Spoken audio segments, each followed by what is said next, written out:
खूब समझाया कि आप भगवान को अपना पुत्र मानिए, अगर आपको पुत्र की कामना है तो भगवान को पुत्र मानिए। पर वो नहीं माने, तब उन्होंने उन्हें अपने झोली में से निकालकर एक प्रसाद दिया, फल का प्रसाद।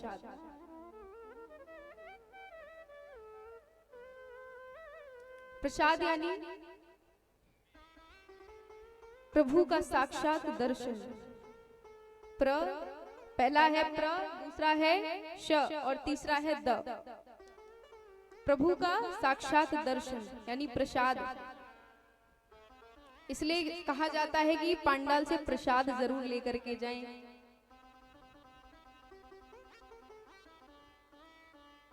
बिना प्रसाद लिए नहीं जाना चाहिए। उन्होंने प्रसाद दिया आत्मदेव जी को और कहा कि ले जाकर के अपनी पत्नी को खिला देना, तुम्हारी जो पुत्र की इच्छा है वो पूरी हो जाएगी। एक सुंदर बालक तुम्हारे घर पे आएगा।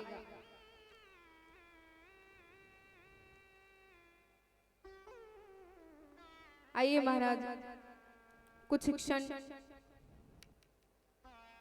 कीर्तन करेंगे, उसके बाद कथा में प्रवेश करेंगे।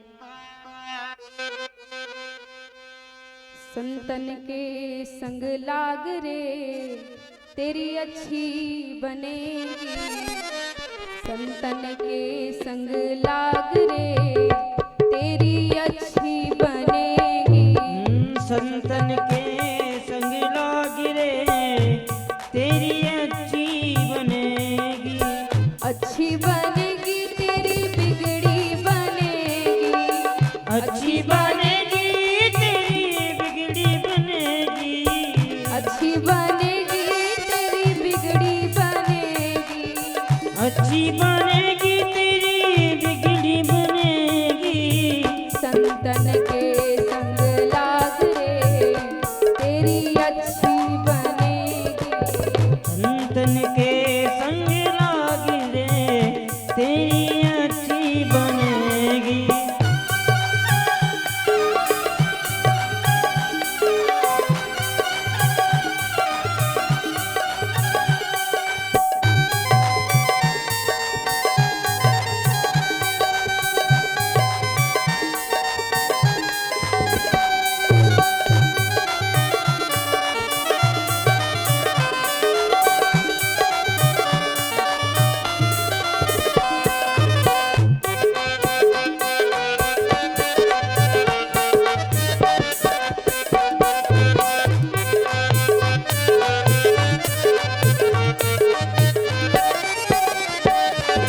ध्रुव जी की बन गई, प्रहलाद जी की बन गई, ध्रुव जी की बन गई, प्रहलाद जी की बन गई, ध्रुव जी की बन गई, प्रहलाद जी की बन गई, ध्रुव जी की बन गई, प्रहलाद जी की बन गई, हरि सुमिरन में लाग रे तेरी अच्छी बनेगी, संतन के संग लाग रे तेरी अच्छी बनेगी।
सके तो जाग रे, जाग सके तो जाग रे, तेरी अच्छी बनेगी। संतन के संग लाग रे, तेरी अच्छी बनेगी। संतन के संग लाग रे, तेरी अच्छी बनेगी। संतन के संग लाग रे, तेरी अच्छी बनेगी। अच्छी बनेगी तेरी बिगड़ी बनेगी, अच्छी बनेगी तेरी बिगड़ी बनेगी।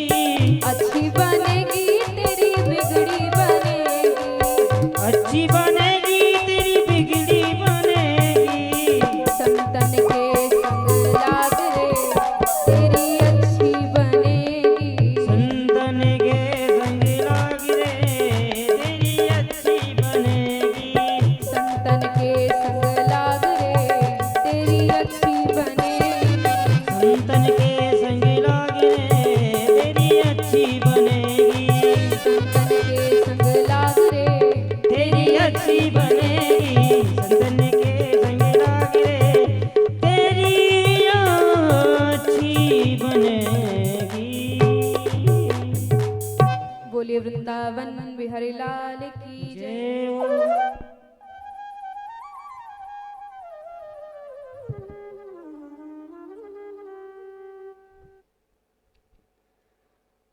अब महाराज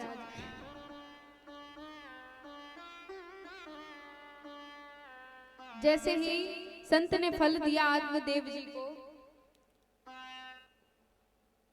वो फल लेकर घर पर आए प्रसाद, और धुंधली को पकड़ा दिया कि ये फल खा लेना, इस प्रसाद को पाते ही तुम्हें एक सुंदर बालक की प्राप्ति होगी।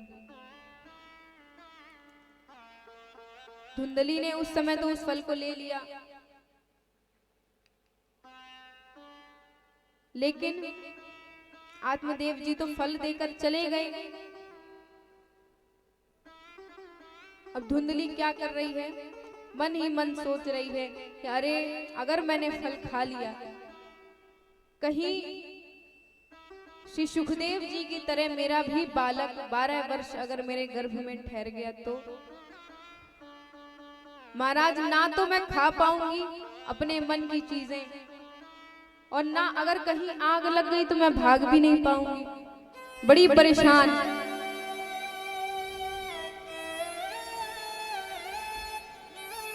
मन में जाने क्या क्या सोच रही है कि ना तो मैं अच्छे से खा पाऊंगी, कोई अगर मैं कोई वस्त्र भी पहन रही हूं वो भी अच्छे से नहीं पहन पाऊंगी।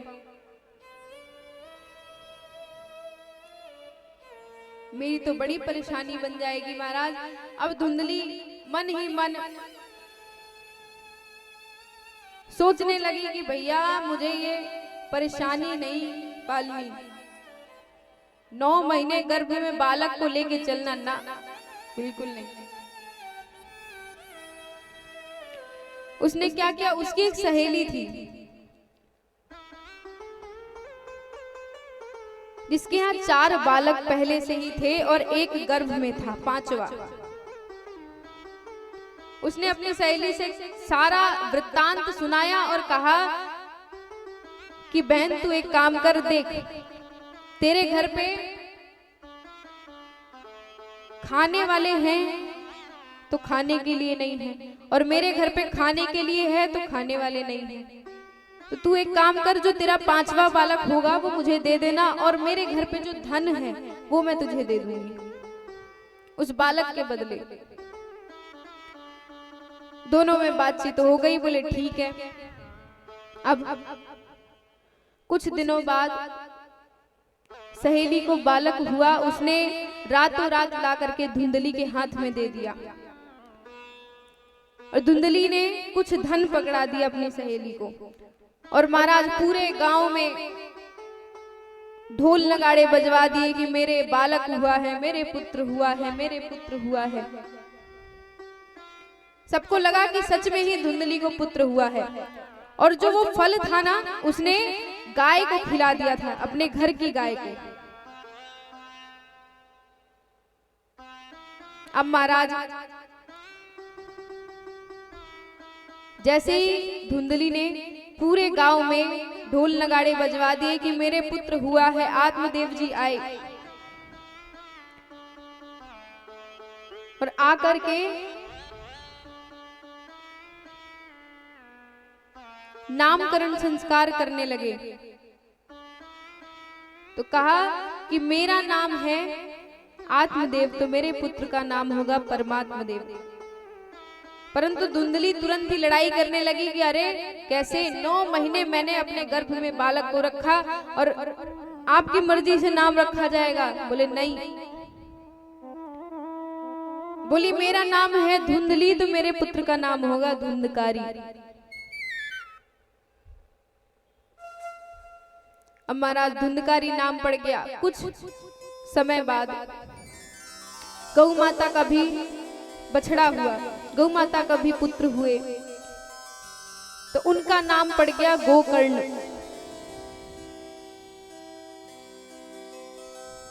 गोकर्ण क्यों पड़ा? गौ माता के जो पुत्र हुए ना, वो पूरे एकदम मनुष्य जैसे थे, केवल उनके कान जो है वो गौ माता के जैसे थे, गाय की तरह। तो उनका गोकर्ण, गौ की तरह कर्ण है, कान है, इस वजह से उनका नाम पड़ा गोकर्ण। लेकिन दोनों बालकों में बड़ा अंतर है महाराज। धुंधकारी है जो धीरे धीरे बड़ा हुआ, दोनों बालक बड़े हुए। तो धुंधकारी जो है वो मदिरा पान करने लगा, जुआ खेलने लगा, गलत आचरण हो गए उसके। और गोकर्ण जी जो हैं भगवान के भक्त बन गए, संत बन गए। उन्हें किसी से कोई मतलब नहीं है, दिन भर भगवान के भजन में लगे रहते हैं। एक तरफ धुंधकारी दिन भर बाहर जुआ खेल करके आता है, घर में गलत लोगों का संग कर लिया। अब तो धुंधली को भी मारे पीटे, आत्मदेव जी को घर में आकर के परेशान करे। आत्मदेव जी बड़े परेशान। धुंधली बढ़ावा देती थी, अगर वो कहीं से जुआ खेल के आता और कहता कि मुझे धन चाहिए, धन ले जा करके जुए में हार करके सारा धन लगा देता, तो धुंधली क्या बोलती? आत्मदेव जी मना करते थे कि ये गलत है। तो धुंधली कहती अरे एक ही तो बेटा है, एक ही तो पुत्र है अपना। ऐसा ही होता है, जिसके एक पुत्र होते हैं ना, अक्सर वही महाराज बहुत ज्यादा बिगड़ जाते हैं। तो हमेशा इतना प्रेम दीजिए जितना आवश्यक हो, ज्यादा प्रेम भी नहीं देना चाहिए। धुंधकारी को धुंधली बढ़ावा देती थी कि कोई बात नहीं, एक बालक है, इतना सब धन किसके लिए है? अपने पुत्र के लिए ही तो है। अब धुंधकारी धीरे धीरे सारा धन जब हारने लगा जुए में, तो ले जाकर के लगा देता। और अब जब घर में धन खत्म हो गया तो धुंधली को मारने पीटने लगा। ये सब देख करके आत्मदेव जी बड़े परेशान हुए, और वो तो वन में सब कुछ छोड़ छाड़ के चल पड़े और उन्होंने 10वें स्कंद का पाठ किया, उनकी मुक्ति हो गई। अच्छा, उनकी सदगति हुई, पर धुंधली की क्यों दुर्गति हुई? क्योंकि धुंधली ने आत्महत्या की। वो भी परेशान हो गई। जब धुंधकारी मारने पीटने लगा धुंधली को, जब धुंधली भी परेशान हो गई कि अब कुछ नहीं है, अब कहां से दूं? बेटा ये बताओ कि तुम जुए में हार करके आते हो, अब मैं कहां से दूं? घर में कुछ भी धन नहीं बचा है, तुम सब ले जा करके तुम जुए में लगा देते हो। तो वो कुछ नहीं सुनता, धुंधली की कुछ भी नहीं सुनता था। और जो हाथ में माँ ने कंगन पहन रखे थे, मार पीट करके उस कंगन को भी निकाल के ले गया। जब धुंधली ज्यादा परेशान हो गई तो उसने कुएं में कूदकर अपना जान दे दिया, आत्महत्या कर ली। इसलिए उसकी दुर्गति हुई और भगवान का नाम आत्मदेव जी ने लिया तो उनकी सदगति हुई। अब धुंधकारी जब घर में कोई नहीं बचा, गोकर्ण जी चले गए। महाराज वो तो संत हैं, तीर्थ यात्रा पर निकल पड़े भगवान का भजन करते करते।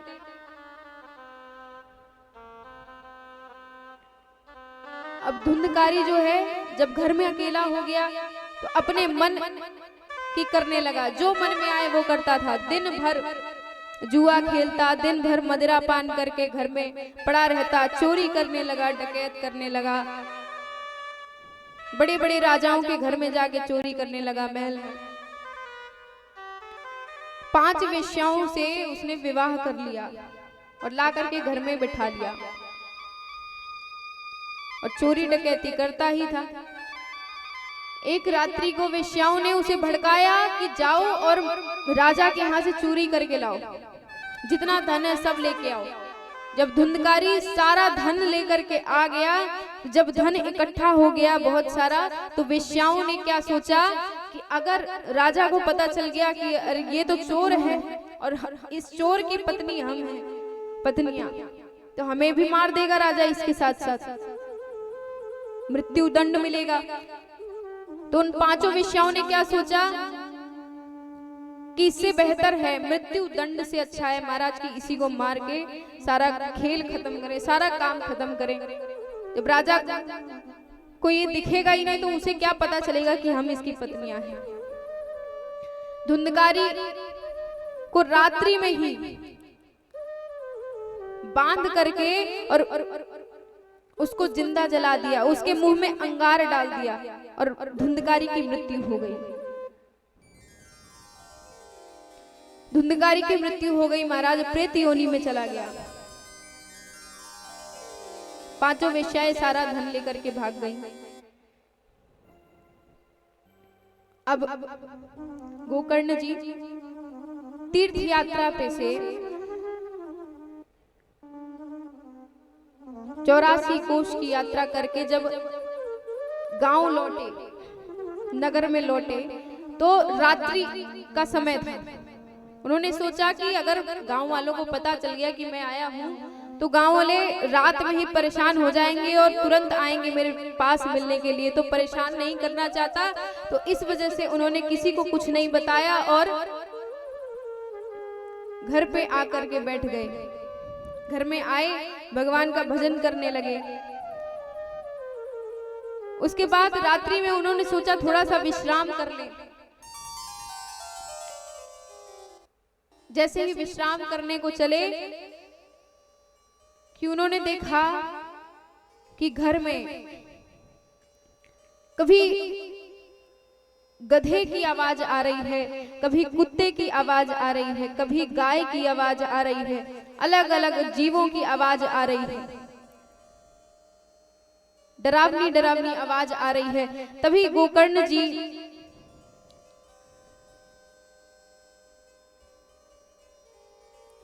अपने कमंडलू में से जल निकालते हैं और तुरंत पूरे घर में छिड़काव किया और कहा, कौन हो तुम?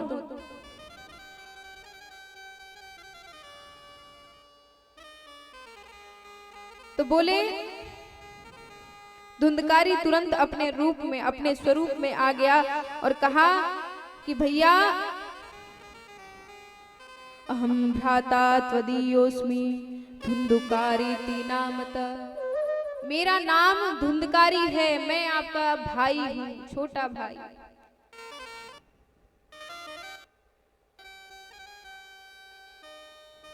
भैया मैं धुंधकारी हूं, आपका भाई, बड़ा परेशान हूं मैं। प्रेत योनि में मैंने सदैव बुरे कर्म किए, मैंने अपराध किया, पाप किया, इस कारण मुझे प्रेत योनि प्राप्त हुई है। गोकर्ण जी बोले, भैया मैंने आपके लिए तो तीर्थ में कई गया श्राद्ध करवा दिए आपकी मुक्ति के लिए, फिर भी आपकी मुक्ति नहीं हुई। बोले, मैंने इतने बुरे कर्म किए हैं कि तुम लाखों गया श्राद्ध करवा दो तब भी मेरी मुक्ति नहीं होगी।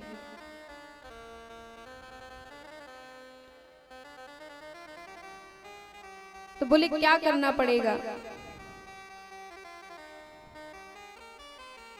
देखिए, कबीरा खड़ा बाजार में और सबकी मांगे खैर, ना काहू से दोस्ती ना काहू से बैर। गोकर्ण जी देखिए सबके लिए अच्छा चाहते हैं। गोकर्ण जी ही नहीं, एक संत हमेशा सबके लिए अच्छा चाहता है, चाहे किसी ने उनके साथ बुरा किया हो चाहे अच्छा किया हो।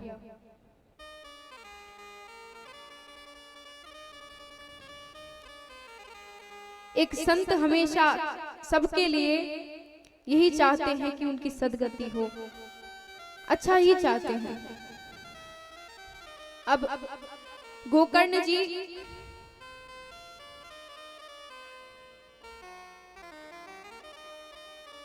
महाराज निकल पड़े ये खोजने के लिए, उपाय खोजने के लिए कि कैसे धुंधकारी की मुक्ति होगी।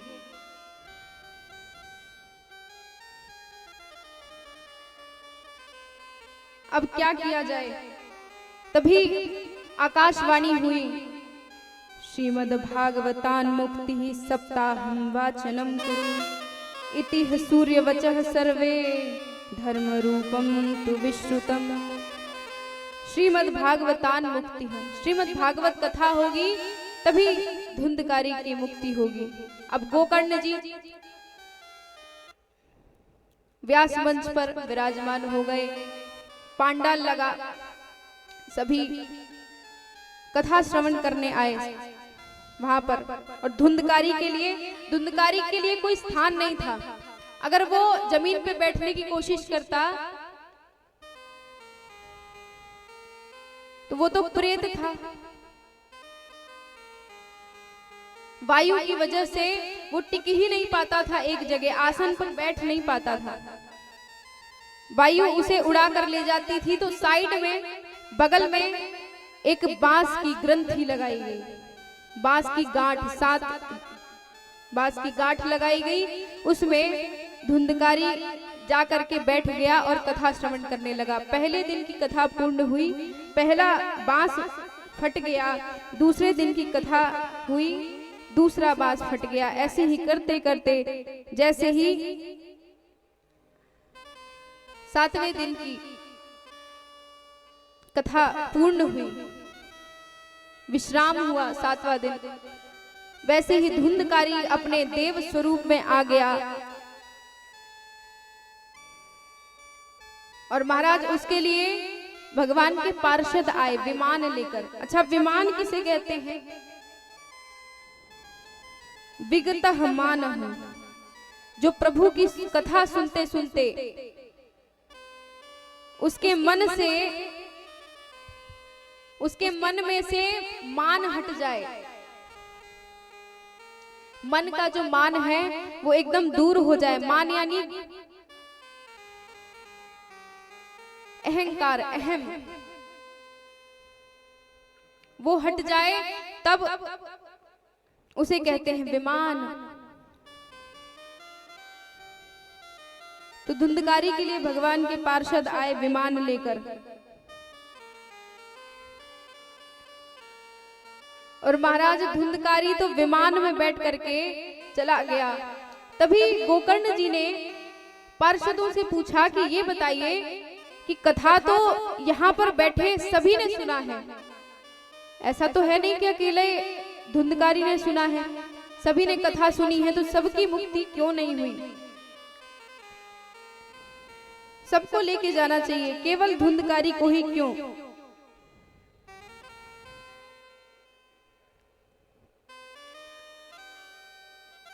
तो देखिए 3 प्रकार के श्रोता बताए गए हैं। पहला है श्रोता, दूसरा है सरोता, तीसरा है सोता। पहले है श्रोता, जो महाराज दिन भर कथा सुने और भगवान की भक्ति करे, पांडाल में आए तो कथा के अलावा उसके मन में कोई चर्चा ही ना आए, उसके मन में कोई बात ही ना आए, जो केवल कथा सुनने के लिए आए। और सरोता किसे कहते हैं? जो महाराज पांडाल में तो आते हैं,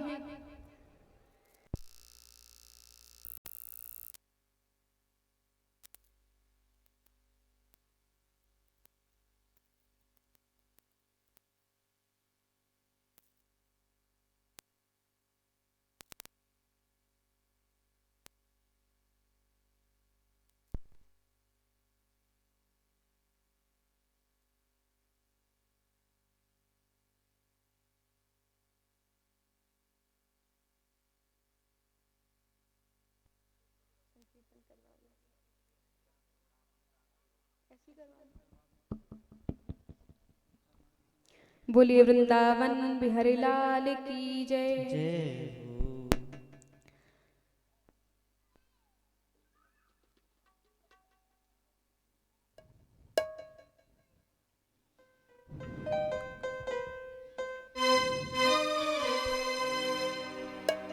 हो।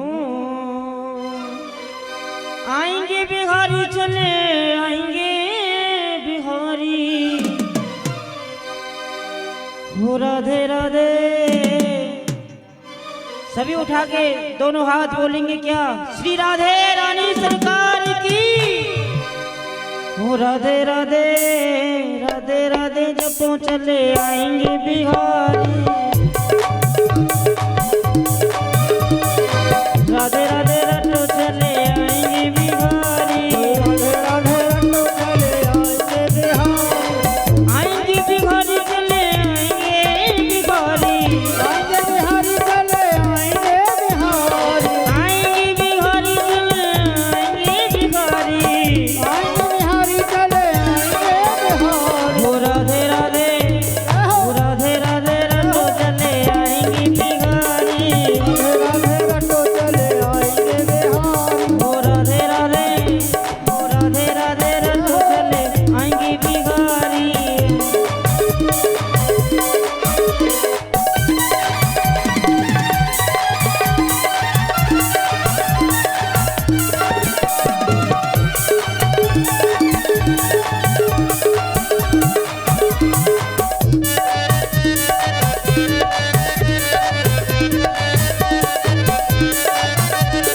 राधा मेरी मिश्री तो स्वाद है बिहारी, राधा मेरी मिश्री तो स्वाद है बिहारी। हो राधा मेरी मिश्री तो स्वाद है बिहारी, राधा मेरी मिश्री तो स्वाद है बिहारी, राधा मेरी मिश्री तो स्वाद है बिहारी, राधा मेरी मिश्री तो स्वाद है बिहारी। हो राधे राधे, राधे राधे राधे राधे रटो चले आएंगे बिहारी, राधे राधे रटो चले आएंगे बिहारी।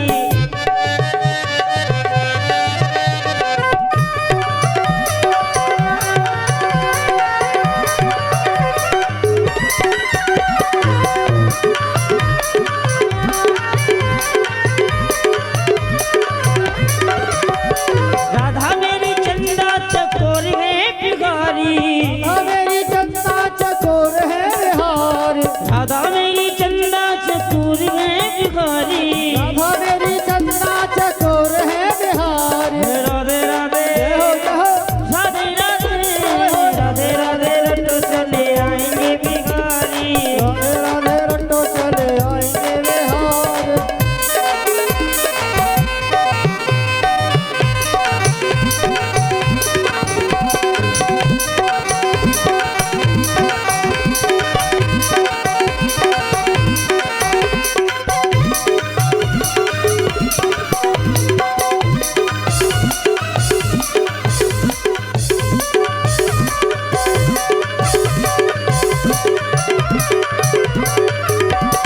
आएंगे बिहारी चले आएंगे बिहारी, आएंगे बिहारी चले आएंगे बिहारी, आएंगे बिहारी चले आएंगे बिहारी, आएंगे बिहारी चले आएंगे बिहारी। राधे राधे, राधे राधे राधे राधे रटो चले आएंगे बिहारी, रटो चले आएंगे बिहारी।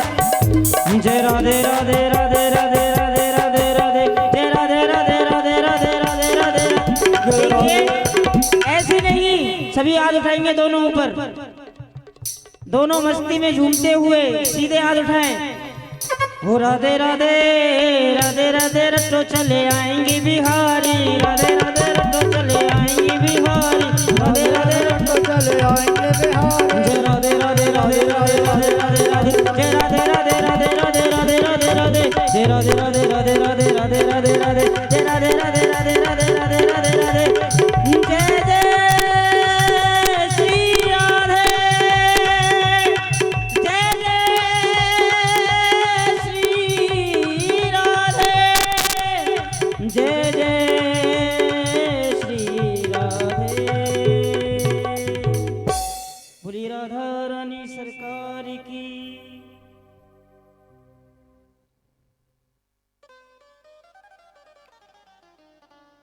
तो 3 प्रकार के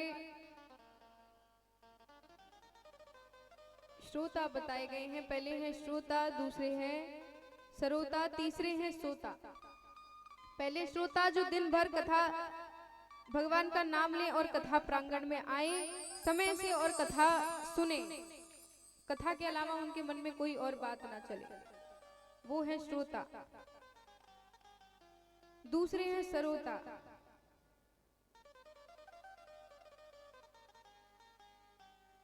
सरोता यानी जो पांडाल में आते तो हैं कथा सुनने, पर कथा नहीं सुनते महाराज। पांडाल में आने के बाद इधर उधर की बातें चलती हैं और कहेंगे पांडाल अच्छा नहीं बना है, व्यास जी में थोड़ी सी कमी है, संगीत में थोड़ी कमी है, चुटकुला नहीं सुनाते, भजन नहीं गाते, पांडाल में आकर के कथा नहीं श्रवण करते। सरोता यानी जो सुपारी काटते हैं ना, उस तरीके से कट कट करते रहते हैं दिन भर, कुछ ना कुछ प्रॉब्लम हो जाती है उन्हें, वो होते हैं सरोता। और तीसरे हैं सोता। सोता यानी जो कथा पांडाल में आ तो रहे हैं महाराज 3 घंटे सुनने के लिए, 4 घंटे, लेकिन बैठ करके एकदम बढ़िया वाली नींद ले रहे हैं, जिन्हें घर पर नींद की गोली खाने से भी नींद नहीं आ रही है, वो पांडाल में उन्हें अच्छे से नींद आती है। एक व्यक्ति था, वो बोला महाराज, उनसे पूछा गया कि ये बताइए कथा कैसी चल रही है। बड़े बोले कि अरे व्यास जी तो बड़ी मीठी कथा सुनाते हैं। बोले कथा में तुमने क्या सुना? बोले क्या बताएं, कुछ सुना तो नहीं, खैर कथा में गए थे। जो नींद महाराज, इतनी बढ़िया नींद आती है, इतनी मीठी व्यास जी कथा सुनाते हैं कि तुरंत नींद आ जाती है। जो नींद की गोली खाने से भी नींद नहीं आती, ऐसी नींद आती है कथा पांडाल में, बड़ी चैन की नींद आती है, बड़ी मीठी कथा सुनाते हैं। तो ये होते हैं सोता।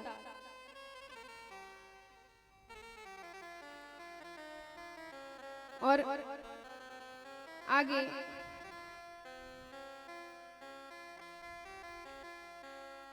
गोकर्ण जी ने सभी को दोबारा से कथा श्रवण कराई, सभी ने कथा श्रवण की और सभी के लिए विमान आया, सभी की मुक्ति हो गई।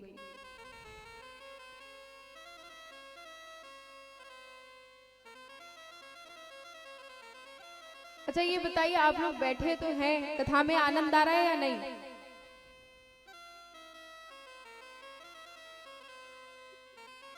थोड़ा आलस्य लग रहा है कि कुछ ना कुछ। देखिए आज एकादशी का व्रत तो है नहीं, या कोई भी आज व्रत नहीं है, तो आज एकदम सुस्त से बैठे हैं। आवाज कब नहीं निकलती है, सुस्ती कब आती है शरीर में, या तो ज्यादा खा के आए हो या बिल्कुल खा के ना आए हो। तो बिल्कुल ना खाने वाले तो आप लोग हैं नहीं कि बिल्कुल नहीं खा के आए होंगे, इसका मतलब ज्यादा खा के आए हैं। एक बार जोर से जयकारा लगाइए, बोलिए वृंदावन बिहारी लाल की जय। आगे देखिए भगवान की एक बड़ी सुंदर लीला याद आई है। उससे पहले एक भजन का आनंद लेंगे, उसके बाद कथा सुनेंगे।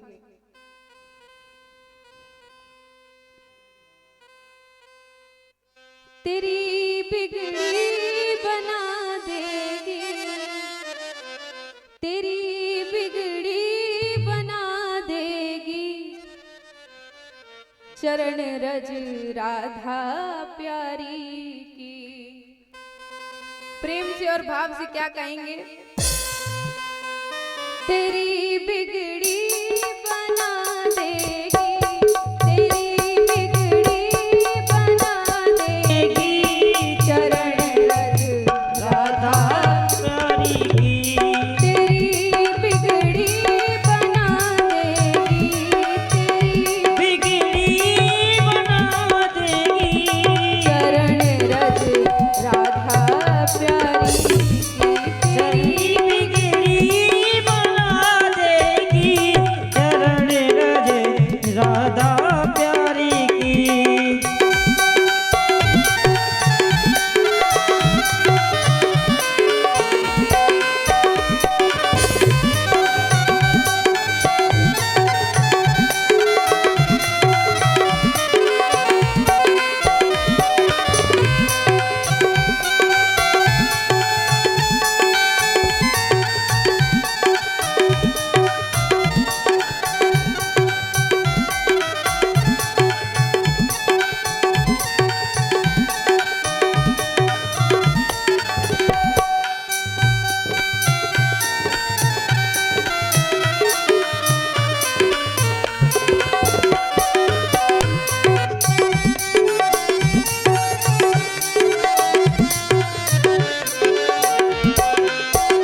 दुखों के घोर बादल हो या लाखों आंधियाँ आए या लाखों आंधियाँ आए या लाखों आंधियाँ आए। दुखों के घोर बादल हो या लाखों आंधियाँ आए या लाखों आंधियाँ आए। तुझे सबसे बचा लेगी, तुझे सबसे बचा लेगी। चरण रज राधा प्यारी तेरी बिगड़ी बना देगी चरण रज राधा प्यारी की। तेरी बिगड़ी बना देगी चरण रज राधा प्यारी। तेरी बिगड़ी बना देगी चरण रज राधा प्यारी की।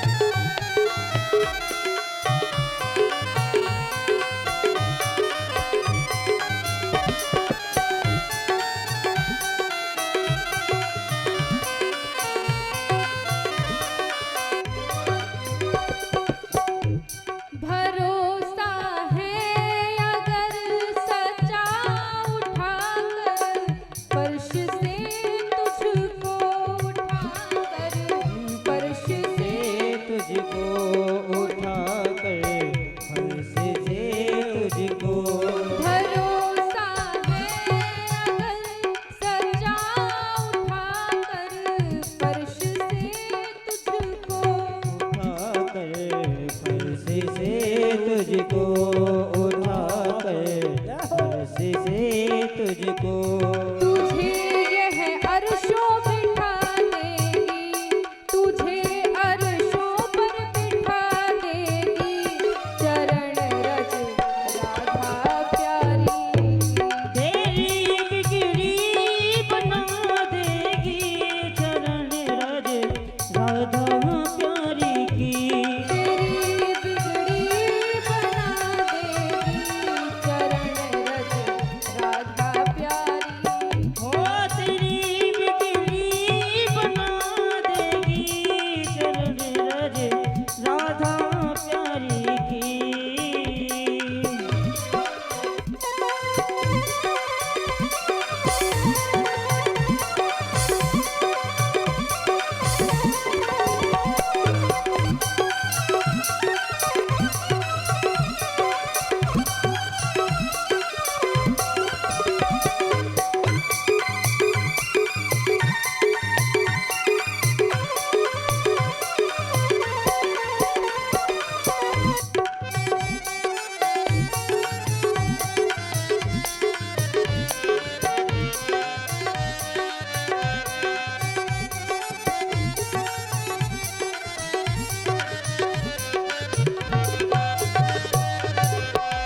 लिखे महिमा चरण रज की नहीं है, दास की हस्ती नहीं है, दास की हस्ती नहीं है। दास की हस्ती लिखे महिमा चरण रज की नहीं है, दास की हस्ती नहीं नहीं है। दास की हस्ती तुझे दासी बना लेगी, तुझे दासी बना लेगी चरण रज राधा प्यारी। तेरी बिगड़ी बना देगी चरण रज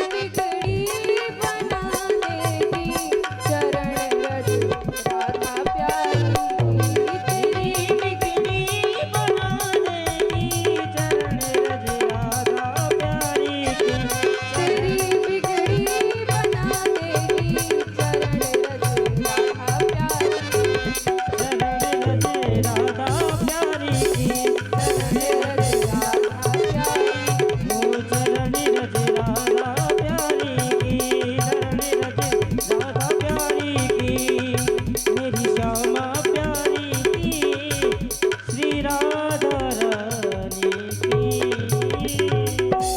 बोले वृंदावन बिहारी लाल की जय। जय हो। श्री राधा रानी सरकार की जय हो।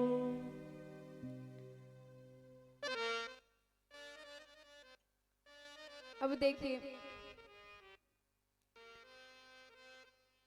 एक बार श्री राधा रानी और ठाकुर जी नित्य लीला कर रहे थे, नृत्य लीला। ठाकुर जी राधा रानी को नृत्य सिखा रहे थे लीला में। तभी जैसे ही नृत्य सीख लिया, शयन काल हुआ, राधा रानी ने कहा कि श्यामा, श्याम अब मैं चलूं?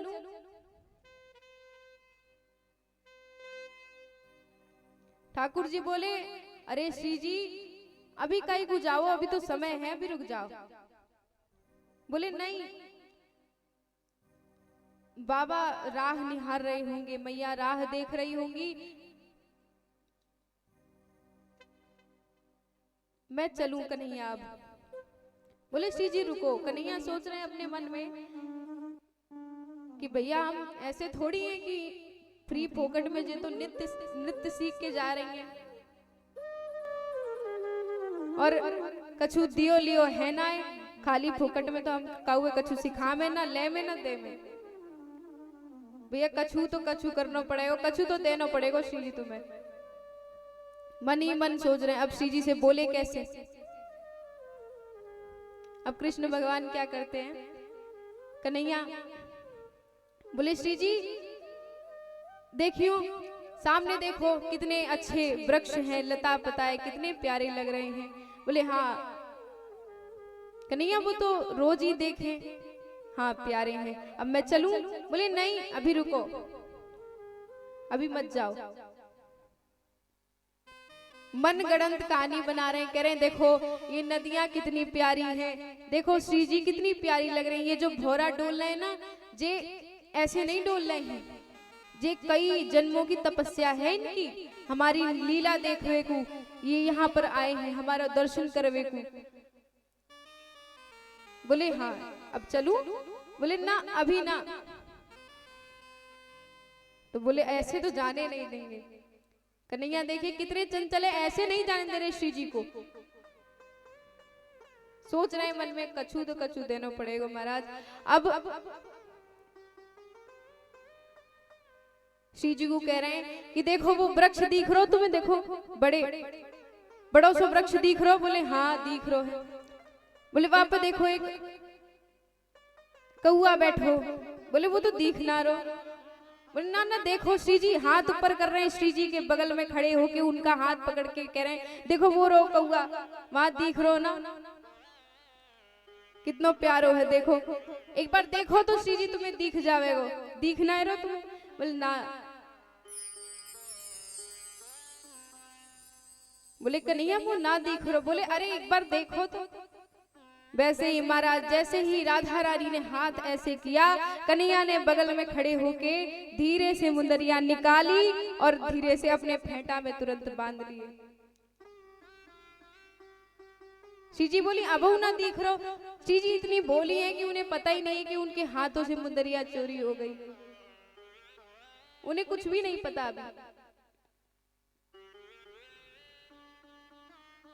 तो कन्हैया बोले अच्छा श्री जी तुम अब जाओ, मैं कल दिखाऊंगा तुम्हें। वो उड़ गए हो, दिख ना रहो, अब कल दिखाऊंगा, कल आई हो तुम। बोले अच्छा ठीक है।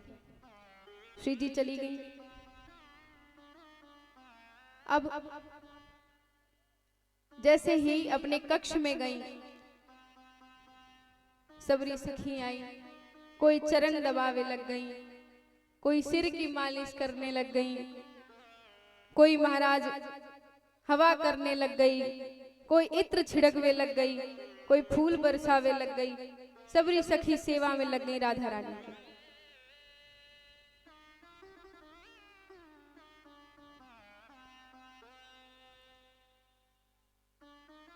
सबरी सखी सेवा कर रही हैं। राधा रानी कह रही देखो सखियों इन चीजों की जरूरत ना है, अभी मैं बहुत थक गई हूँ, मोकू श्रमित मत करो, अब मैं कक्ष में जाके बस विश्राम करूंगी। अब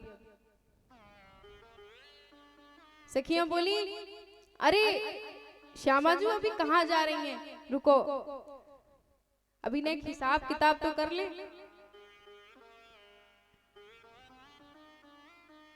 ललिता जी ने तुरंत विशाखा को बुलाया और कहा, विशाखा ने इतकू आइयो और वो पर्चा लेके आ जा, मैं हमने लिखो का पूरा हिसाब किताब लिखो लेके आते। विशाखा लेके आई, पर्ची में सारा हिसाब लिखा हुआ है, मिलाने लग गई। बोली 2 मुंदरियां हाथ में, या हाथ में 2 मुंदरियां, हाँ 2 मुंदरियां, कान में कुंडल, हाँ कान में कुंडल, कितनी मोती कुंडल में, बोले इतनी इतनी मोती, सब हिसाब किताब। भैरव महाराज सिर पे गले में जो कमर बंद है सबको देख रही हैं। हाथ में कड़े कितने, 4 कड़े, 4 कड़े में कितने हीरे लगे, इतने हीरे लगे, सबको लेखा जोखा ले रही है। तभी विशाखा जी ने कही, जब सब कुछ हुएगा तो बोले दोनों हाथन में, एक हाथ में 3 मुंदरियां ही और एक हाथ में 2, तो बोले एक हाथ में तो 3 है पर एक हाथ में एक ही है, एक कहाँ गए हो? बड़ी परेशान। ललिता जो कह रही, देखो श्यामा जू, या हमारे हमने सब कछु लिख के रखो, सब कछु को लेखा जोखा रखो, तुम्हारे जाने से पहले सब कछु लिख लियो, क्योंकि हमें पता है कि तुम वहां गई हैं कन्हैया के पास, तो वो माखन चोर है, वो चोर के पास अगर तुम गई है तो वो कछु ऐसे फ्री फुकट में तुम्हें आने ना देगो, कछु ना कछु तो वाने अपना हिसाब किताब पूरा किया है, कछु ना कछु तो चुराया हो, ऐसे तो तुम्हें आने ना देगो। अब बोली एक मुंदरिया कहाँ गई? श्यामा जी कह रही है, कोई बात ना ललिता, कहीं गिर गए हो तुम बेखामखा, तुम कन्हैया पे शक करो, जब देखो तब शक करती रहो, ऐसे नहीं है, ऐसे नहीं है हमारी कन्हैया। अब ललिता जी कह रहे, ना श्यामा जी तुम मान नहीं रही हो, लेकिन चोरी तो वही ने करी है, मुंदरिया गई तो गई कहाँ? वही ने चुराई, हम कह रहे हैं तुम तो वही ने चुराई है मुंदरिया, और कोई ना चुराएगो।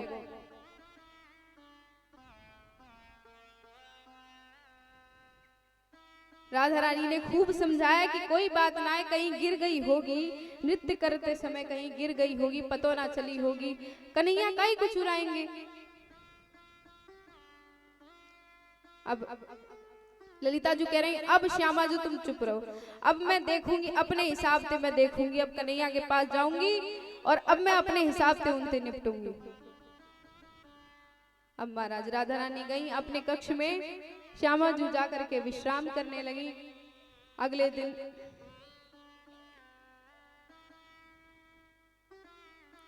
विशाखा गई गोकुल और जाकर के कन्हैया वहां पर गऊ चराने जा रहे थे, गायों को लेकर के चराने लेकर के जा रहे थे। जैसे उन्होंने विशाखा को देखा मुंह फेर लिया, नजर चुराने लगे, नजर चुरा के उसके बाद फिर से गायों को चराने लगे, देखा ही नहीं विशाखा जी की तरफ। विशाखा जी दौड़ रही हैं कि मुझे देखे, कन्हैया नजरअंदाज कर रहे हैं मोकू। अब महाराज देखे कैसे? पता है अगर देख लियो तो नजर से नजर मिल गई तो पता चल जाएगी मुंदरिया इन्हीं ने चुराई है। अब कन्हैया नजर चुराते हुए डोल रहे हैं। विशाखा जी आई और बोली, कन्हैया। कन्हैया रुक गए, बोले हाँ। बोले ये बताओ कहाँ है, दे दो। तो बोले कहाँ दे दूं, कछु है ही ना मुंह पे। बोले दे दो, सही बता रही हूँ, दे दो। बोले कछु ना है मुंह पे, कहा दो तो है ही ना है मुंह पे। ना दोगे फिर मैं आऊं अपने पे। बोले तू आएगी अपने पे, फिर तो मैं तो मुंह तो कछु आवे ही ना, जैसे मैं तो आऊंगा ही ना अपने पे। तो बोले कि ये जो फेंटा बांध रखो ना, ये खोलो तुम। फेंटा में महाराज मुंदरिया बांध रखी थी। बोले फेंटा खोलो तुम पहले, यही मैं मुंदरिया, मुंदरिया दे दो तुम पहले। बोले ना, फेंटा अगर देख ललिता मुंह पे मुंह, फिर परेशान मत करे, अगर मैं अपने पे आ गया ना पूरा एकदम सब कछु प्रलय मच जाएगा। बोले पहले तुम फेंटा खोलो, फेंटे खोलो तुम अपने कमर में जो बांध राखी है, फेंटे खोलो तुम, यहाँ मुंदरिया है। बोले कछु ना आया में, अगर मैंने फेंटे खोल दिए ना पूरे ब्रह्मांड में प्रलय आ जाएगा। खोलना है सब, देख मैं भलाई चाहूं तेरी। बोले तुम फेंटे खोलो, वो पता है कि तुम राधा रानी नृत्य सिखाया तुमने, श्यामा जो है तुम ऐसे तो छोड़ ही ना सको, फ्री फोकट में तो तुम सिखाएंगे ना। बोले ऐसे कछु ना है, मुंह पे कछु ना है भैया, मैं जा रहा हूँ, वो परेशान कर रही है फालतू में, तू आके मेरे समय नष्ट कर रही है। बोले कछु ना है, तुम पहले फेंटे खोलो, तुमने मुंदरिया चुराई है।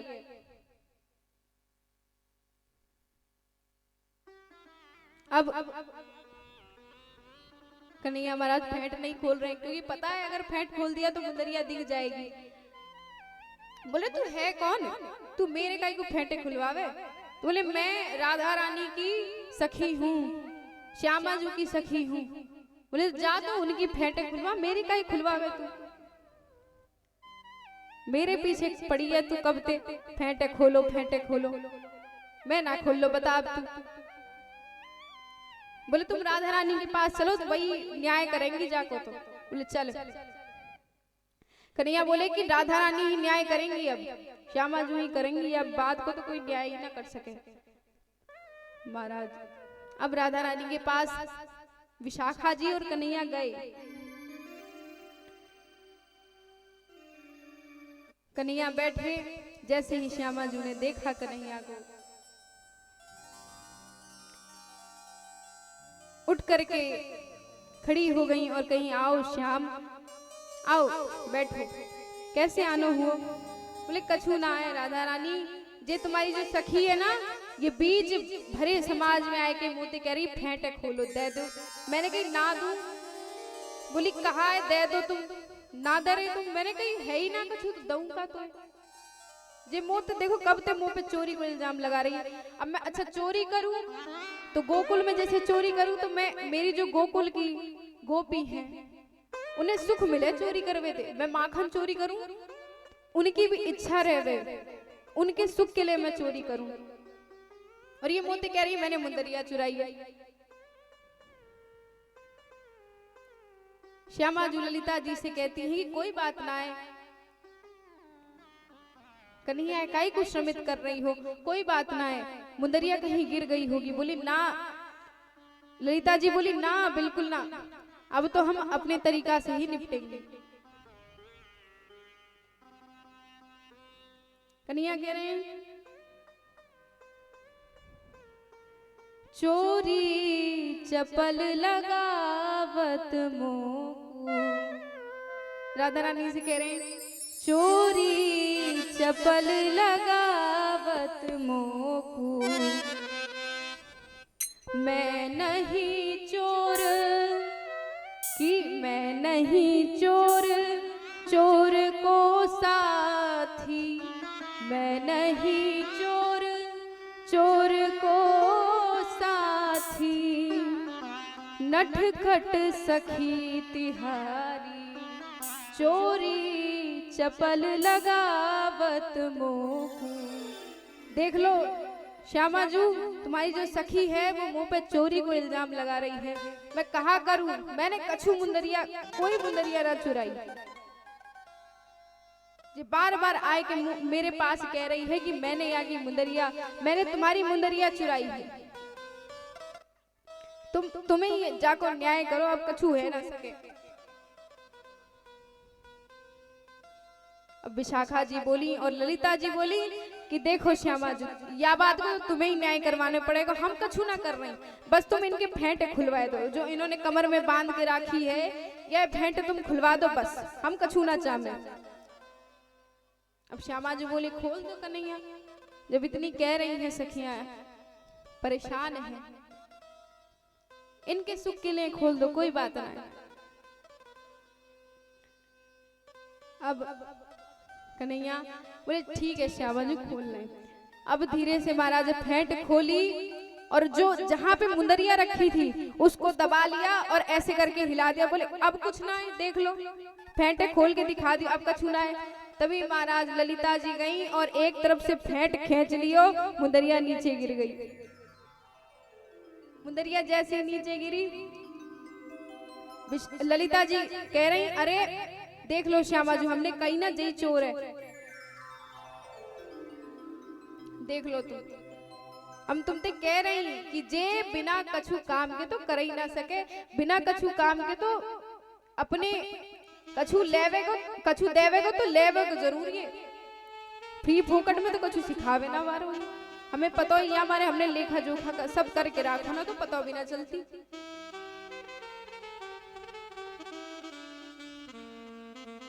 कन्हैया एकदम शांत। श्यामा जी बोली कोई बात ना है ललिता, अब ठीक है, अब श्रमित मत करो, अब कन्हैया कोई बात ना है। कन्हैया बोले अरे, ललिता जी बोली देखो हमने कही ना तुमने मुंदरिया चुराई, अब ये कहाँ से आई मुंदरिया? बोले तो क्या करें बताइयो, कछु देंगे तो लेंगे तो है ही, फ्री फोकट में तो कछु करेंगे ना। तुमने अपनी श्यामा जूते क्यों ना कही हमें कछु दे के जाती, हमने नृत्य सिखायो। बोली तुम्हें और क्या चाहिए यूं बताइयो, नृत्य के बदले तुम कछु ले रहे हैं, श्यामा जी की कृपा है तुम पे, इतना ही बहुत ना है? बोले ना,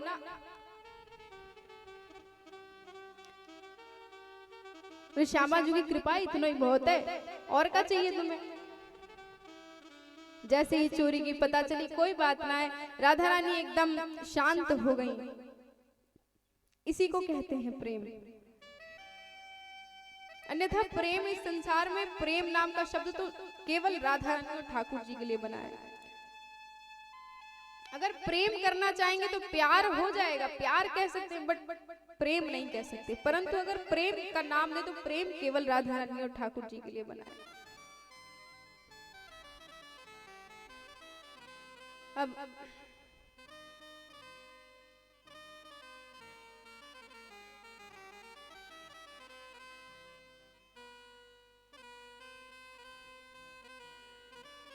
अब महाराज आगे शिव जी का विवाह होने वाला है। आज शिव जी का प्रसंग आएगा, बड़े प्रेम से सभी सुनेंगे।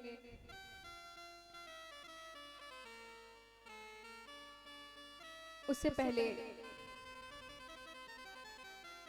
कुछ क्षण भजन का आनंद लेंगे, उसके बाद शिव जी के विवाह की ओर बढ़ेंगे।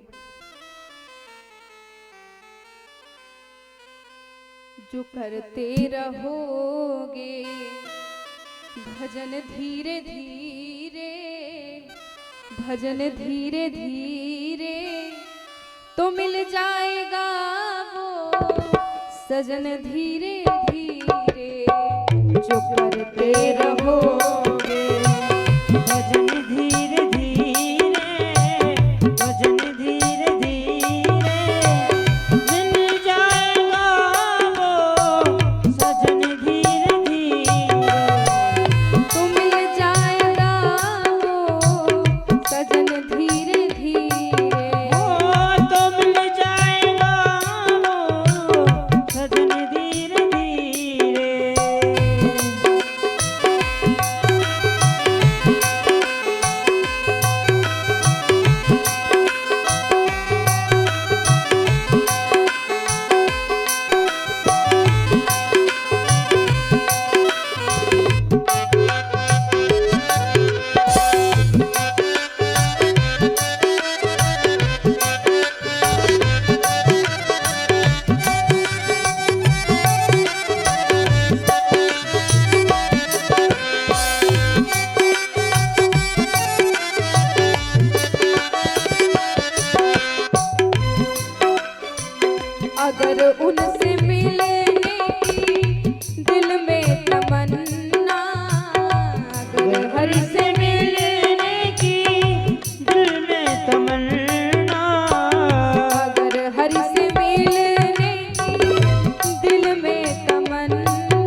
देखिए अब शिव जी की कथा यहाँ पर आ रही है।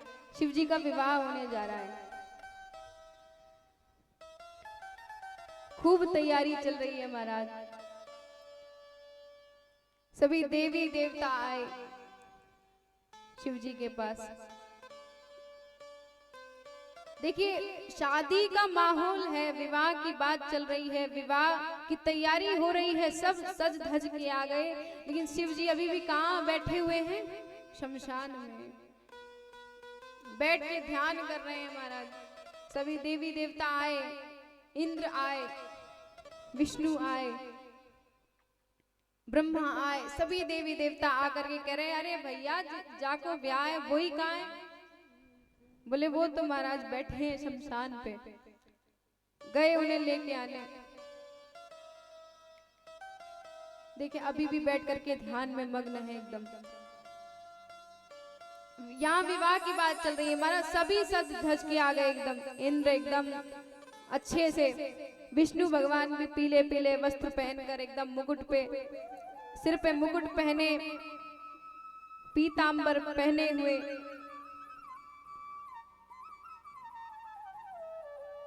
सुशोभित चंदन, खूब बढ़िया लग रहे हैं सभी देवी देवता। शिव जी के विवाह में चलने की तैयारी हो रही है। अब शिव जी तैयार ही नहीं है, सभी देवता तो आ गए तैयार होकर के, पर बोले जिनका विवाह है उन्हें तो पहले तैयार करो। इंद्र जी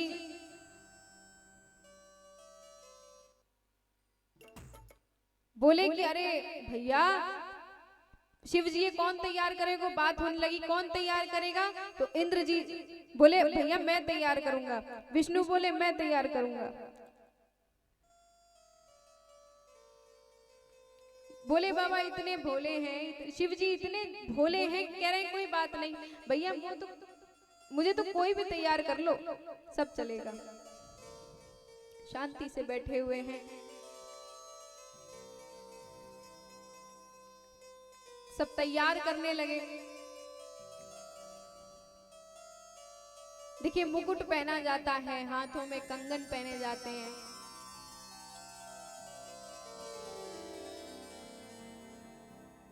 बाजू बंद पहने जाते हैं,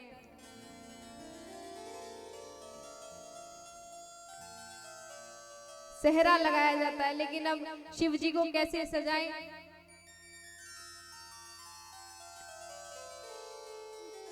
उन्हें सजाया जा रहा है विवाह के लिए। कह रहे अब मुकुट कहां से बांधे? तो एक सर्प लिया, शिव जी ने कहा एक सर्प लाओ, सबसे बढ़िया वाला जो आज तक मैंने कभी पहना नहीं है, ऐसा सर्प लाओ ढूंढ करके। नंदी गए और लेकर के आए सर्प, और उस सर्प को बांध लिया महाराज सिर पे, सेहरा की जगह। और जो खूब सुंदर सुंदर सर्प हैं उन्हें मुकुट में होते हैं ना, लटकन होती है बड़ी बड़ी, लटकनों के नीचे मोती होती है, तो लटकन ऐसे बड़े बड़े सर्प, एक सर्प यहाँ पर बांधा और एक सर्प पूरे चेहरे पर लटका दिया। और उनकी जो जीभ निकल रही थी, नीचे क्या होती है, मुकुट जो सेहरा लगता है उसके नीचे एक छोटी छोटी लटकनों के नीचे मोतियां होती हैं, तो मोती की जगह खूब अच्छे अच्छे बिच्छू लटका दिए। हाथों में भी महाराज सर्प बांध दिए, अच्छे अच्छे सर्प, खूब अलग अलग तरीके के। इन हाथों में सर्प लगा दिए, इन हाथों में सर्प बांध दिए। बोले ये सब तो ठीक है, पर सभी देवताओं को देखो, इंद्र को देखो कितने प्यारे लग रहे हैं, इंद्र एकदम चमक रहे हैं। विष्णु जी को देखो पीला पीला पीतांबर पहने हुए कितने प्यारे लग रहे हैं, लेकिन आप पे कोई चमक ही नहीं है। बोले चमक कैसे आएगी? एक काम करो, जाओ शमशान पर भस्म लेकर के आओ। भस्म लेकर के आए,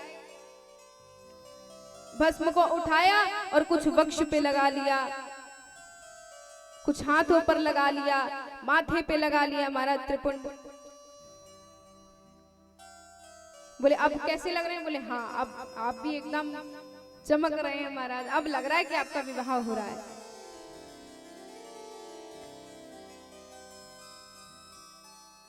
बोले अब क्या किए कि अब विवाह में चलने की तैयारी हो रही है। बोले माथे पे क्या रखें कि जिससे थोड़ी सी चमक आए महाराज, कि मुकुट के ऊपर जो मणि लगी हुई रहती है ना, तो बोले मणि कहाँ से लाएं ढूंढ करके, तो चंद्रमा को ला करके लगा दिया यहाँ पर मस्तक पे, वो हो गया मणि। चंद्रमा पहन लिए, तैयार हो करके एकदम बिच्छू सर्प लटका करके और अच्छे से विवाह करने चले आज शिव जी। सवारी क्या है इनकी? नंदी। नंदी के पीछे बैठे हैं।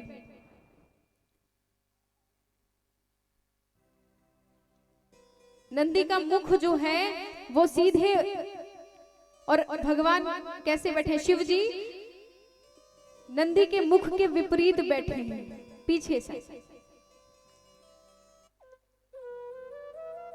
अब नंदी बोले अरे महाराज बाबा, आप तो हम लोगों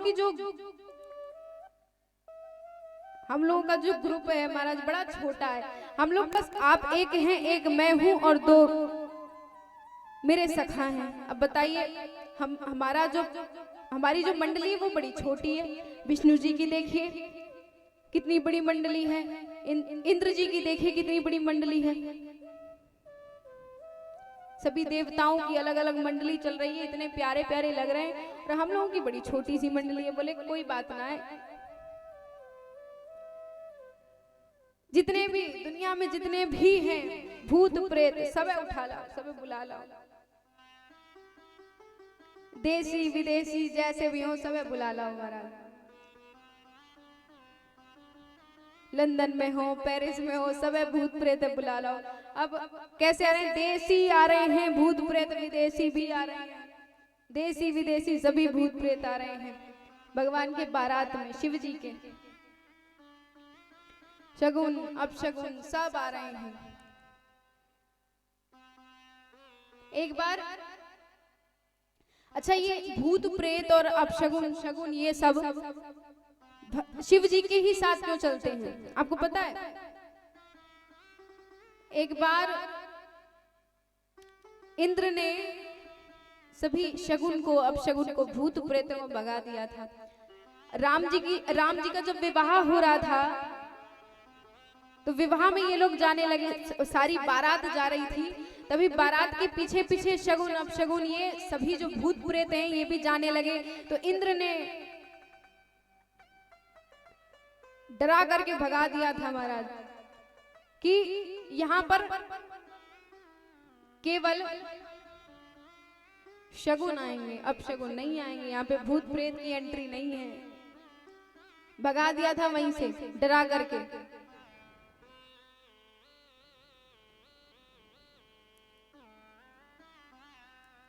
तो सभी रोने लगे कि अरे हमें जब इस संसार में कोई पूछता ही नहीं है, जब हमारा कोई महत्व ही नहीं है, तो फिर हम काय बात के हैं। वहीं शिव जी देख रहे थे, शिव जी के पास सभी जा करके रोने लगे कि ये बताइए हमें कोई बुलाता ही नहीं, हमें सब डरा के भगा देते हैं, इंद्र ने हमें डरा के भगा दिया। यहाँ पे कोई भूत प्रेत की और कोई अपशगुन की एंट्री नहीं है, तो बताइए हमें बनाया ही क्यों है संसार में? तो बोले कोई बात नहीं, तुम सभी मेरे बारात में चलना, मैं तुम्हें अपने बारात में लेके चलूंगा, मुझे तुम स्वीकार हो सभी लोग। अब महाराज भूत प्रेत, चलो ठीक है भूत प्रेत चल रहे हैं, लेकिन है भी कितने भयानक। देखिए किसी की एक आंख नहीं है, किसी की 3-3 आंख हैं, किसी के एक हाथ है तो किसी के 4-4 हाथ हैं, किसी के हाथ ही नहीं है, किसी का एक पैर है, किसी के 4 पैर हैं, किसी के 10 पैर हैं, कोई 10 भुजाओं वाला है, कोई 10 पैरों वाला है, किसी का रूप एकदम भयानक है, एकदम मोटे ताजे, एकदम एक तो एकदम सूखा सा, ऐसे हैं भूत प्रेत। किसी के हाथ पांव कुछ नहीं है, किसी का सिर ही नहीं है, इतने परेशान भैया। ऐसे भूत प्रेत आज शिव जी की बारात में चल रहे हैं। देखिए सब लोग इधर देखिए, अभी बारात नहीं आ रही है, अभी इधर देखिए, पहले कथा सुनिए उसके बाद फिर बारात का आनंद लेंगे। अभी बारात में चल रहे हैं।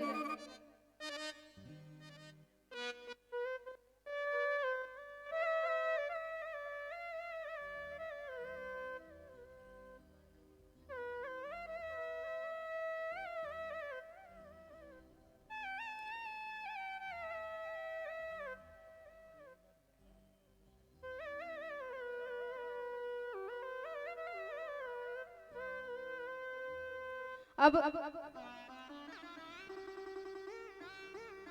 भूत प्रेत अपशगुन शगुन सभी शिव जी के आज बारात में चले हैं। सबसे आगे विष्णु जी की मंडली चल रही है, सबसे आगे, बीच में इंद्र जी की मंडली चल रही है और सबसे पीछे है शिव जी नंदी पे सवार हुए। सबसे आगे विष्णु जी की मंडली जो थी, जैसे ही बारात पहुंची कहां, हिमाचल। हिमाचल उनके पिता हैं पार्वती मैया के, और मैया बाबा आए स्वागत करने के लिए।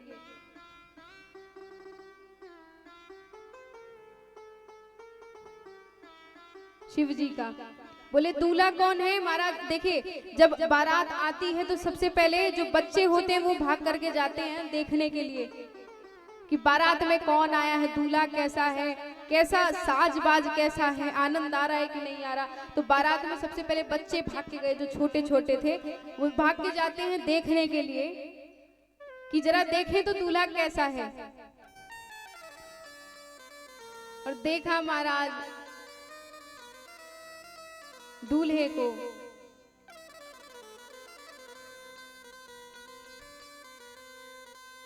सबने पहले देखा कि नहीं विष्णु जी को, तो बोले अरे वाह। पार्वती मैया के पास गए और जाके बोले कि कितना प्यारा दूल्हा है, कितना सुंदर है, उसका जो मुखमंडल है इतना प्यारा है भैया, इतने सुंदर दूल्हा। सबने बड़ा बखान किया जा करके विष्णु जी का। तो आए विष्णु जी का स्वागत करने, पार्वती जी की मैया आई, स्वागत करने लगी। तो विष्णु जी बोले अरे मैं दूल्हा नहीं हूं, दूल्हा तो पीछे आ रहे हैं, मैं दूल्हा नहीं हूं।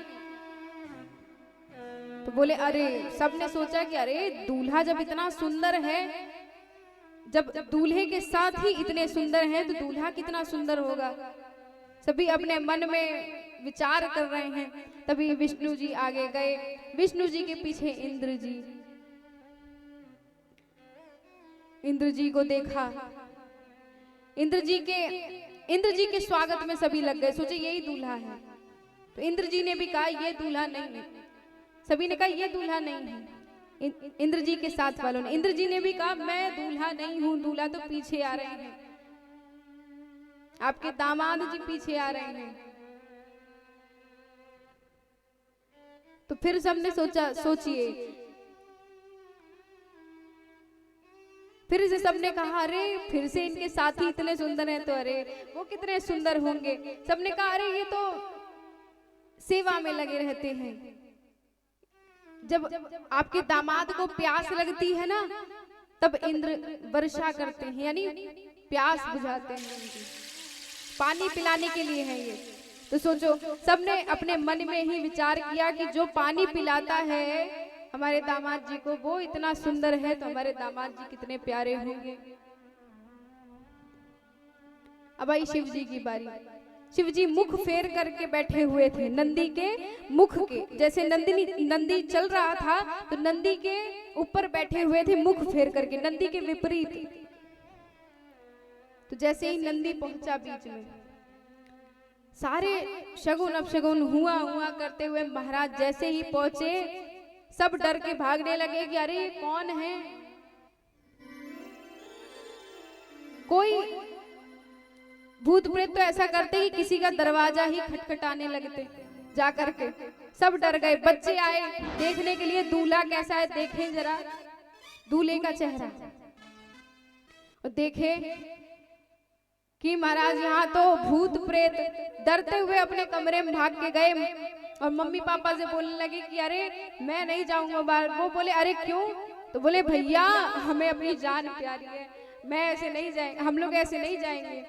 वहां देखो तो बाहर जाके इतने भयानक भयानक लोग, इतने भयानक भयानक भूत प्रेत आए हुए हैं। भैया सांस लेने लगे छाती पे हाथ धर के महाराज कि हम बाहर ना जाएं। सभी में हाहाकार मच गया, अरे ये कहां से आ गए। जैसे ही शिव जी को देखा पार्वती जी की मैया ने, उनके हाथों से लोटा छूट गया। महाराज स्वागत करने को कौन गए, पूरी थाली गिर गई और जोर से भागी, बेहोश होके वहीं गिर गई। और जैसे ही सबने देखा शिव जी को, तुरंत देखा पूरे माथे पे, हाथ में, पैर में सांप बिच्छू लटक रहे हैं। वैसे ही सब डर करके भाग गए। पूरा बारात, पूरी नगर खाली हो गई, कोई वहां बचा ही नहीं, केवल अकेले शिव जी खड़े हैं। सब भाग गए वहां छूड़ छाड़ के। शिव जी फिर से, जब उन्हें कुछ समझ में नहीं, फिर से जाकर के शमशान में बैठ गए। बोले भैया क्या करें। विष्णु जी आए धीरे से। नारद जी ने ये विवाह तय किया था। नारद जी तो पहले ही दूर जाके खड़े हैं कि अब कछु ना कछु उल्टा हो गई हमारे, वो पहले खिसक गए थे। अब वो धीरे से आए पीछे से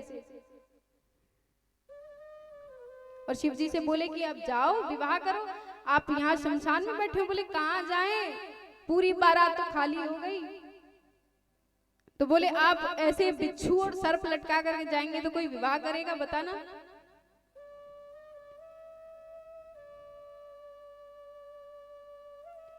अब शिव जी को दोबारा से अच्छे से तैयार किया गया और सभी बाराती सज धज करके आए और विवाह होने लगा। दोबारा से विवाह हुआ पार्वती मैया और शिव जी का। बोलिए शिव जी महाराज की जय, बोलिए पार्वती मैया की जय। अब सभी विवाह का आनंद लेंगे, उसके बाद आरती की ओर बढ़ेंगे और सभी पूजन करेंगे। हो चली शिव जी की बरतिया,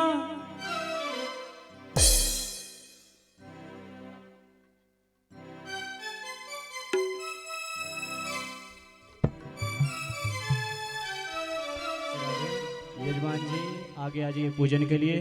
उसके पश्चात में जो भी भक्त पूजन करना चाहें एक एक करके आके पूजन करते रहें। जय श्री राधे श्याम।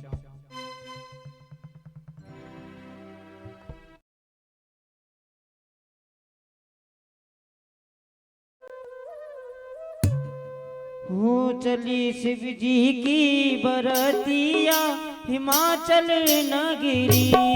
चली शिव जी की बरतिया, हिमाचल नगरी। शिव जी की बरतिया, हिमाचल नगरी।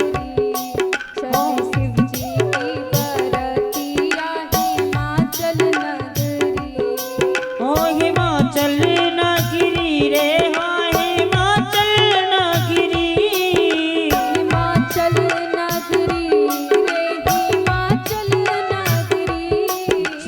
शिव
उर्वासी सब देखन लागे।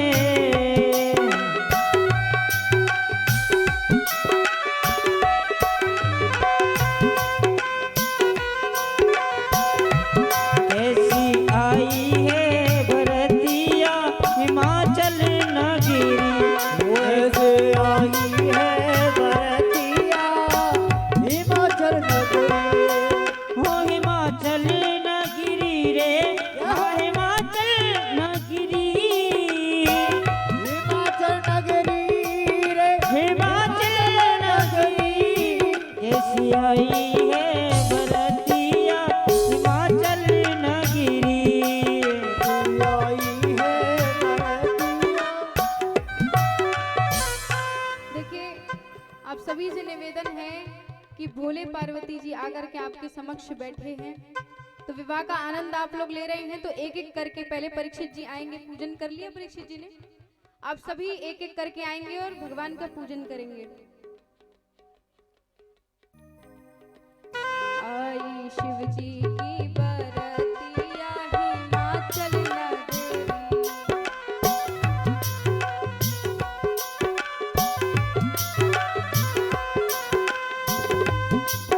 हो कोई बराती कद का छोटा, कोई बराती कद का छोटा, कोई लंबा कोई मोटा, कोई लंबा कोई छोटा। हो टेढ़ी टेढ़ी रे कमरिया हिमाचल नगरी। हिमाचल नगरी। आई शंकर की बरतिया हिमाचल नगरी।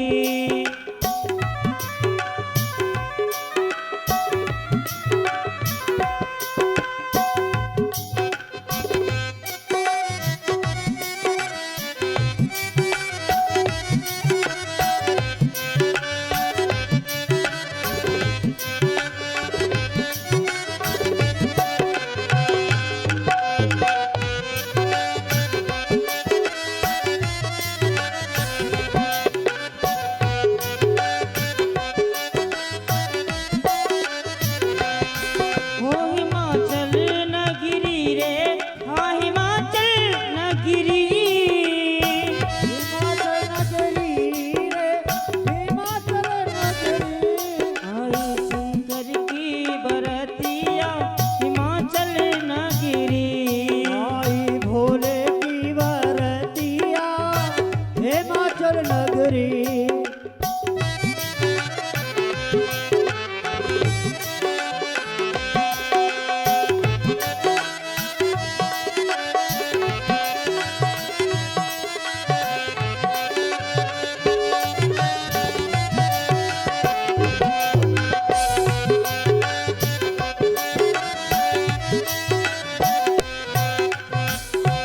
बोली शंकर भगवान की।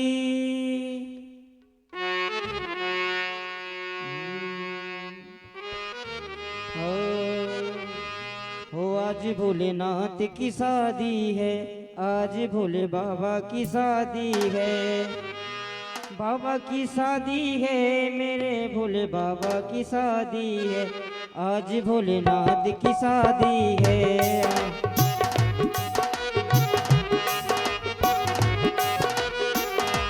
आज भोलेनाथ की शादी है, आज भोले बाबा की शादी है।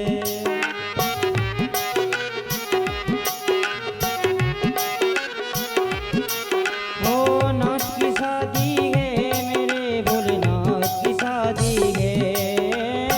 नाथ की शादी है, मेरे भोलेनाथ की शादी। आज भोले बाबा की शादी है, आज भोले बाबा की शादी है।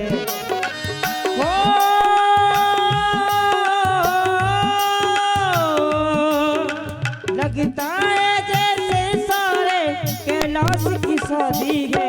आज भोलेनाथ की शादी है, आज भोलेनाथ की शादी है।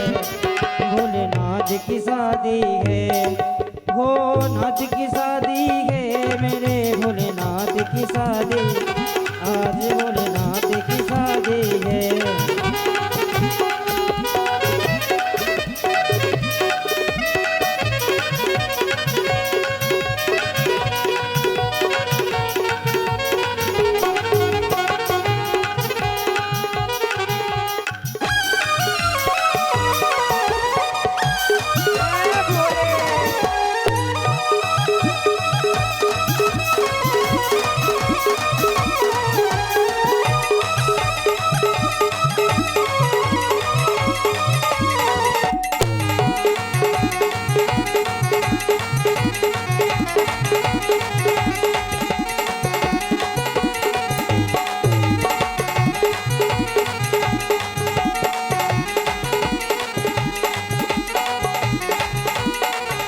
बनी है सुंदर जोड़ी, बनी है सुंदर जोड़ी, भोले गौरा की जोड़ी,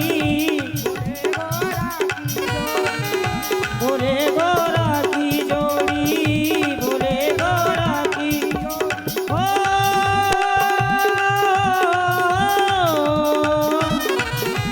लगता है जैसे सारे ब्रह्मांड की शादी है, आज भोलेनाथ की शादी है, आज भोलेनाथ की, ओ नाथ की शादी है, मेरे भोले बाबा की शादी है, आज भोलेनाथ की शादी है।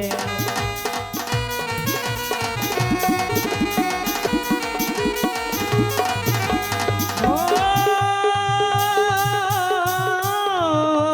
लगता है जैसे सारे कैलाश की शादी है, आज भोलेनाथ की शादी है, आज भोले बाबा की शादी है।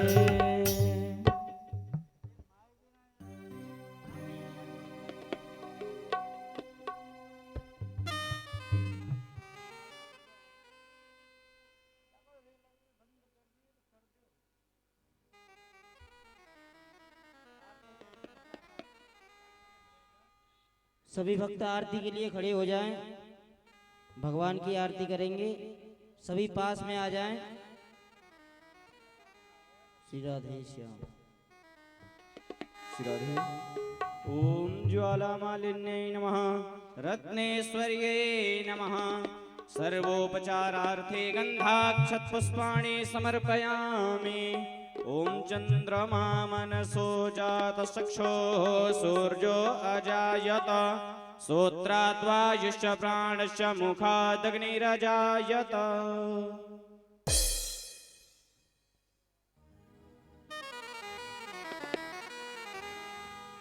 हो रीति गाऊं प्यारे रीति गाऊं, हे गिरधर तेरी आरती गाऊं, हे गिरधर तेरी आरती गाऊं, श्री बांके बिहारी तेरी आरती गाऊं, बांके बिहारी तेरी आरती गाऊं, हो आरती गाऊं प्यारे तुमको रिझाऊं, आरती गाऊं प्यारे तुमको रिझाऊं, श्री बांके बिहारी तेरी आरती गाऊं, कुंज बिहारी तेरी आरती गाऊं।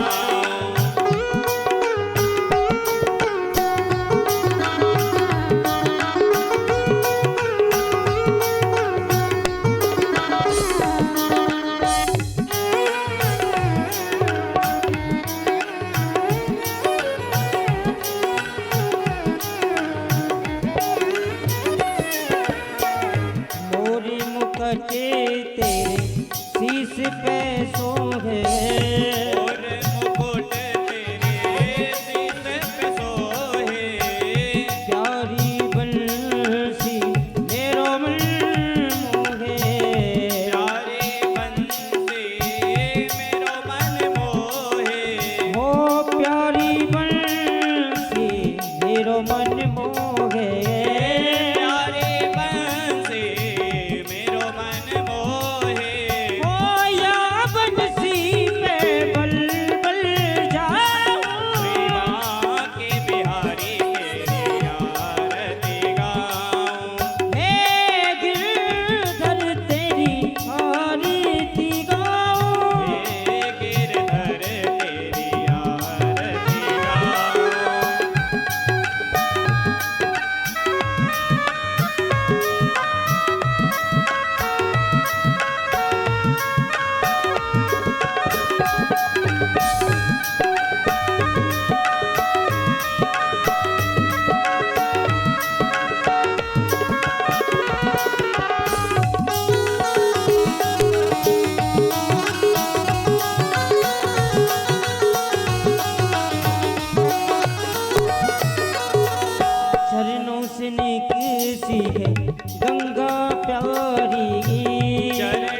अर्घ्यं समर्पयामि जलेन शीतलीकरणं पुष्पै देवादिवन्दनं देव्यादिवन्दनम् आरोग्यार्थे आत्माभिवन्दनम् हस्ते पुष्पाञ्जलिम् आदाय ॐ यज्ञेन यज्ञमयजन्त देवास्तानि धर्माणि प्रथमान्यासन्नाते हनाकं महिमानः सचन्त यत्र पूर्वे साध्याः सन्ति देवाः हरि ओम् एकदन्ताय विद्महे वक्रतुण्डाय धीमहि तन्नो दन्ते प्रचोदयात् हरि ओम् नारायणाय विद्महे